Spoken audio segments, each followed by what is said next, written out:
Hello दोस्तों, मैं अनुराग आपका अपने परिवार अमित स्टडी 11 में हार्दिक स्वागत करता हूं कि जब आंखों में अरमान लिया, मंजिल को अपना मान लिया, अब मुश्किल क्या आसान क्या, जो ठान लिया सो ठान लिया। आज हम लेकर आए हैं पर्यायवाची, इम्पोर्टेंट पर्यायवाची, जो कि वीडियो, री एग्ज़ाम, एसएससी जीडी, वन दरोगा काफ़ी ज़्यादा महत्वपूर्ण पेपर काफ़ी ज़्यादा महत्वपूर्ण है। तो चलिए स्टार्ट करते हैं अपने सेशन को। एक एक करके पर्यायवाची को याद करेंगे, लिखेंगे। तो चलिए, पहला पर्यायवाची शब्द है अंक। अंक का मतलब होता है संख्या। अंक का पर्यायवाची गिनती भी होता है, अंक का पर्यायवाची क्रमांक भी होता है, और अंक का पर्यायवाची निशान भी होता है, और अंक का पर्यायवाची छाप भी होता है। तो अंक का पर्यायवाची संख्या, गिनती, क्रमांक, निशान, छाप, और इसका एक और पर्यायवाची होता है गोद।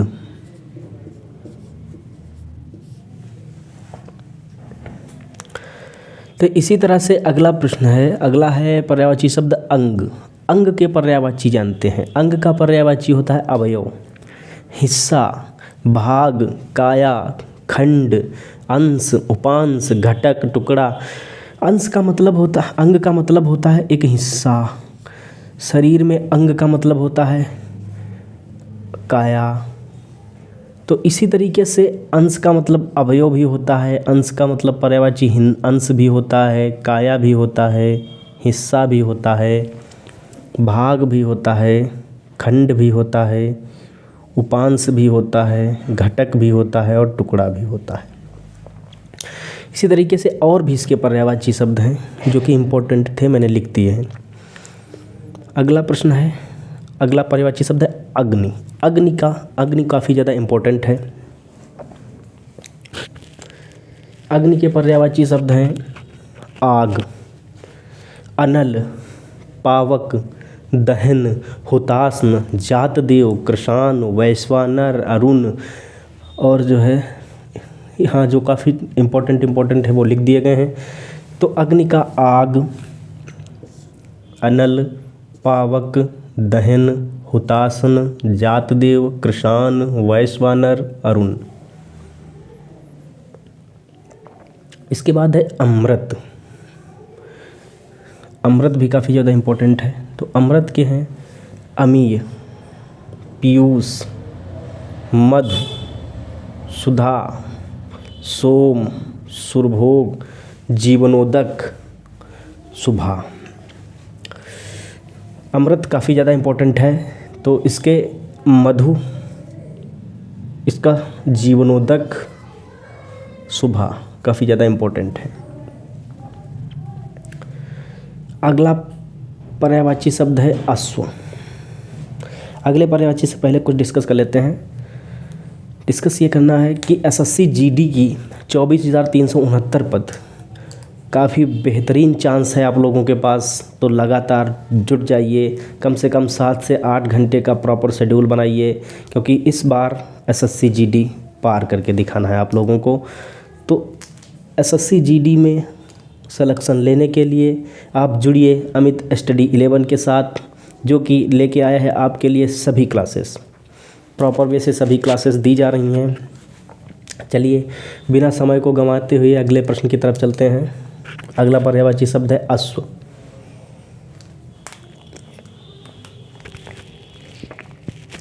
अश्व का होता है घोड़ा, घोटक। इसका ज़्यादा इम्पोर्टेंट है बाज, रविसुत। अर्दा भी काफ़ी ज़्यादा इम्पोर्टेंट है। तुरंग काफ़ी बार पूछा गया है। तो अश्व का घोड़ा, घोटक, तुरंग है, बाज, सैंधव, अर्दा, रविसुत आदि। तो चलते हैं अगले पर्यायवाची शब्द पर। अगला पर्यायवाची शब्द है रजनीचर। अगला पर्यायवाची शब्द है असुर। असुर का मतलब होता है दानव। असुर का पर्यायवाची शब्द होता है रजनीचर। रजनी मतलब रात, चर मतलब गमन करने वाला, रात्रि में गमन करने वाला निशाचर, रजनीचर। और निशा मतलब भी रात होता है, तो निशाचर का मतलब गमन करने वाला। तो रात्रि में गमन करने वाला भी बताया, निशाचर, रजनीचर, दानव, दैत्य, दनुज, तमीचर, तम मतलब अंधकार, अंधकार में गमन करने वाला, यातुधान, यातुधान का मतलब भी दानव होता है, असुर होता है। अगला पर्यायवाची शब्द है अज। अज का मतलब ब्रह्मा भी होता है, ईश्वर भी पर्यायवाची होता है, दशरथ के जनक, और बकरा, अज मतलब बकरा भी होता है। तो दोस्तों काफ़ी ज़्यादा इम्पोर्टेंट पर्यायवाची शब्द हैं, इन्हें नोट कर लीजिएगा, एक एक करके याद कर लीजिएगा, प्रश्न यहीं से पूछा जाएगा, ये मैं उम्मीद करता हूँ। और आप लोगों को एक बात और बता दूँ कि एसएससी जीडी में इस बार प्रश्नों की संख्या को घटाया गया है और टाइम को भी घटाया गया है। प्रश्नों की संख्या 100 से घटाकर 80 कर दी गई है और टाइम को 90 मिनट से घटाकर 60 मिनट कर दिया गया है। अब 60 मिनट में 80 प्रश्नों को सॉल्व करना थोड़ा एसएससी जीडी के छात्रों के लिए थोड़ा बड़ा टास्क होता है, बट उसके लिए प्रॉपर स्पीड टेस्ट देना होगा, आपको प्रॉपर वे से तैयारी करनी होगी, जिससे ये बड़ा टास्क आप आसानी से अचीव कर पाएँ। तो इसके लिए अब लगातार मेहनत करते रहना है। चलिए बिना समय गंवाए अगले प्रश्न पर चलते हैं। अगला प्रश्न है अरण्य। अरण्य का मतलब होता है, पर्यायवाची होता है जंगल, कांतार, विपिन, वन, कानन। अरण्य का मतलब होता है जंगल, इसके पर्यायवाची हैं कांतार, विपिन, वन, कानन आदि। इसके बाद आता है आधुनिक।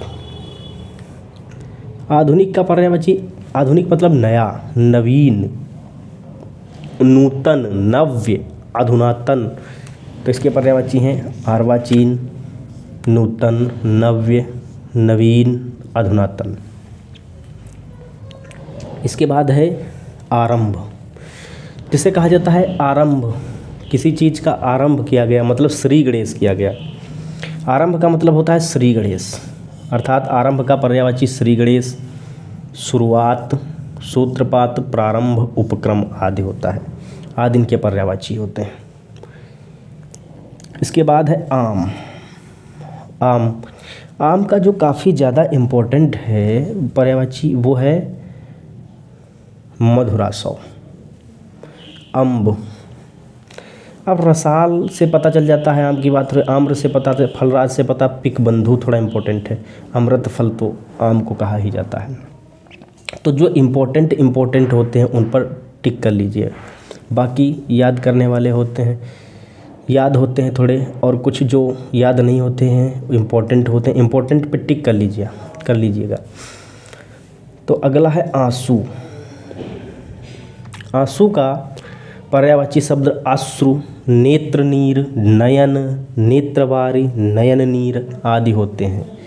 तो इसका इम्पोर्टेंट, खैर इसमें तो अश्रु, नीर, नेत्र नीर, नयन जल, नेत्रवारी, नयन नीर, ये तो नाम से ही पता चल रहे हैं। इसके बाद है आनंद।